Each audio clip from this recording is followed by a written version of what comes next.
नमस्कार, आप देख रहे हैं देश रोजाना और मैं हूं बेनजीर हाशमी।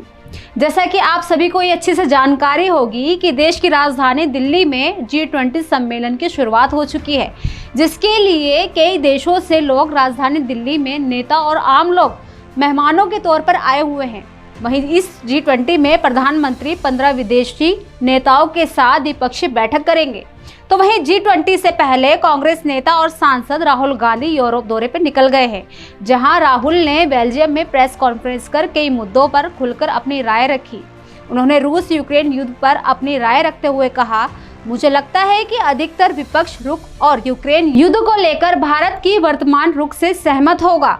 रूस के साथ हमारे संबंध हैं और जो रुख फिलहाल वर्तमान सरकार का है, मुझे नहीं लगता विपक्ष का कोई रुख होगा। वहीं इसी के साथ दिल्ली में G20 डिनर में विपक्ष के नेता मल्लिकार्जुन खड़गे को आमंत्रित नहीं किए जाने के बारे में पूछे गए सवाल पर कांग्रेस सांसद राहुल गांधी कहते हैं, इसमें नया क्या है? उन्होंने विपक्ष के नेताओं को आमंत्रित नहीं करने का फैसला किया है।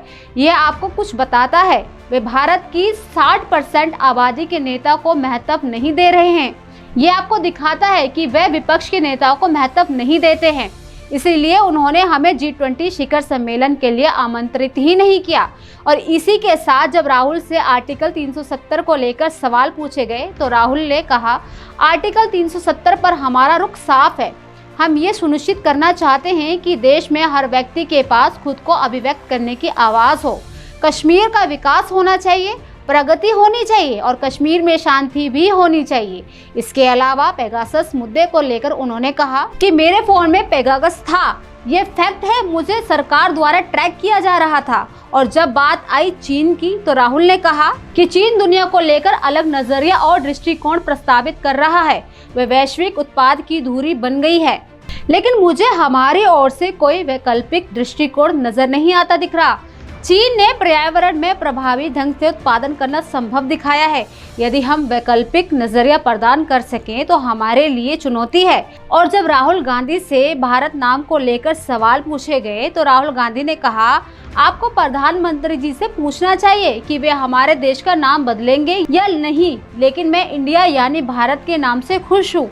राहुल ने कहा कि ये दरअसल एक पैनिक रिएक्शन है, ये लोगों का ध्यान भटकाने की युक्तियां हैं। हमने अपने गठबंधन को नाम दिया था इंडिया, इसीलिए सरकार घबरा गई, इसलिए सरकार देश का नाम ही बदलना चाहती है। तो कैसी लगी आपको हमारी ये जानकारियाँ? अगर आपको हमारी जानकारी अच्छी लगी हो तो कमेंट बॉक्स में ज़रूर कमेंट करके बताएं और चैनल को लाइक एंड सब्सक्राइब जरूर करें। अभी तक के लिए इतना ही। देखते रहिए देश रोजाना। नमस्कार। हमारे साथ जुड़े रहने के लिए देखते रहिए देश रोजाना का YouTube चैनल सब्सक्राइब कीजिए। साथ ही देश रोजाना की खबरें सबसे पहले देखने के लिए प्रेस कीजिए बेल आइकन।